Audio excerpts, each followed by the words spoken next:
तो सबसे पहले सर मैं आपसे ये जानना चाहूंगी, जब हमने आपके बारे में पढ़ा देखा तो आप बिजनेसमैन भी रहे हैं, तो बिजनेसमैन और एस्ट्रोलॉजी ये कैसी आपकी यात्रा रही, ऐसा कैसे संभव हो पाया? जी देखिए, एस्ट्रोलॉजी ये एक मेरी लाइफ का एक टर्निंग पॉइंट था कि मैं एक एस्ट्रोलॉजर बना। मैं पहले मैंने किसी कंपनी में बिरला सन लाइफ में as a branch head state head job किया। फिर एक मैंने अपने खुद की कंपनी रन की, लेकिन एकदम लाइफ में एक मोड़ ऐसा आया कि पीछे स्लम्प आया था रियल इस्टेट में, तो मेरा बिजनेस एकदम से डाउन हो गया और मैं एक बैंकरप्ट हो गया और टेंशन के अंदर मेरे को लाइफ में कैंसर हो गया। उससे पहले मैं भी एस्ट्रोलॉजी में बिल्कुल बिलीव नहीं करता था जी। जैसे आजकल के यूथ हैं या युवा हैं, तो मैं भी कहता था कि ये सब कुछ यदि कोई एस्ट्रोलॉजर सामने वाले को अमीर बना सकता है या करोड़पति बना सकता तो पहले वह खुद क्यों नहीं बना।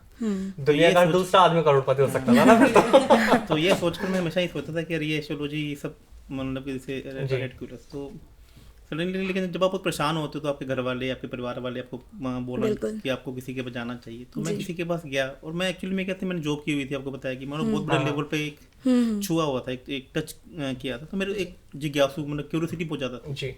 तो मैंने पूछा एस्ट्रोलॉजर से, तो उन्होंने मुझे कुछ रेमेडीज बताई, लेकिन मैंने उनसे कुछ क्वेश्चन की मैंने उन पर बौछार कर दी। अच्छा। ठीक है, लेकिन वो मेरे क्वेश्चन का आंसर नहीं दे पाए और मेरी क्यूरियोसिटी वैसे की वैसी रहेगी। और मम्मी के दबाव में या पापा के दबाव में मैंने वो रेमेडीज तो करना शुरू कर दी जो उन्होंने मुझे बताई। तो उस रेमेडी से मेरी, अब देखो मैं नया था बिल्कुल, जो नया बच्चा होता है ना वो किसी भी काम को अच्छे से करता है। तो मैं उस रेमेडीज को मैंने बड़े दिल से किया क्योंकि पेरेंट्स का भी दबाव था और मैं खुद भी थोड़ा लाइफ में परेशान था, कैंसर था, जेब में 100 रुपये का भी नोट नहीं था। अच्छा। और कहाँ एक वक्त आप महलों में रह रहे हो, देखो हाँ अमीरी से गरीबी देखना वापस एक लाइफ में एक ऐसा मुश्किल होता है कि आदमी को दो ही रास्ते होते हैं कि आप सरवाइव करोगे या नहीं करोगे। आपके दिन जहन में हमेशा ये क्वेश्चन रहता है कि मैं मरूं या जीऊं, मरूं कि जीऊं। लेकिन आपके बच्चे हैं, आप एक ही मैं बेटा था अपने पेरेंट्स का, तो उसको देखते हुए मैंने वो डिसीजन नहीं लिया। तो ठीक है, और मेडिसिन करना शुरू किया तो कुछ इम्प्रूवमेंट मेरी लाइफ में आने शुरू हो गए।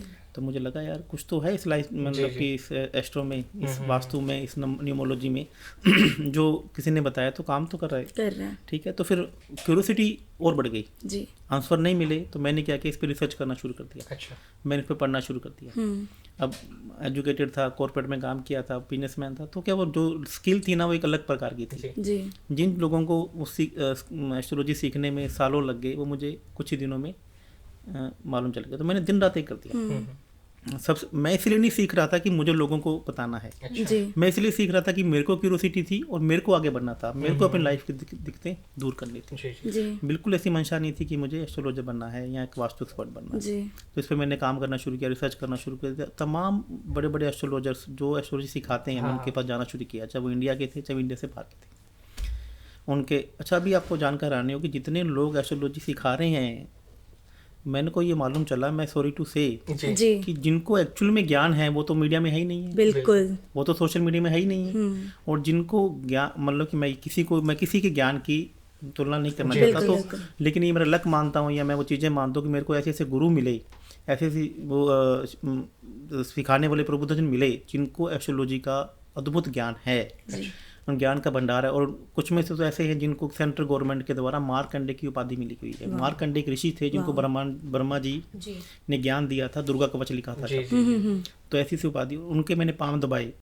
वो लोग ऐसे लोग हैं जिनको उनको पैसे का लालच नहीं है, वो सिखाते उसी को हैं जो उनका शिष्य बनने का लायक होता है, उनको मालूम चलना चाहिए। आपने वहां से शिक्षा मैंने उनको शिक्षा ली।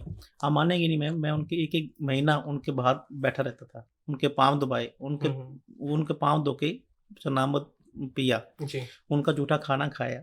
ये इसलिए नहीं, मेरे भाव से सीखने के।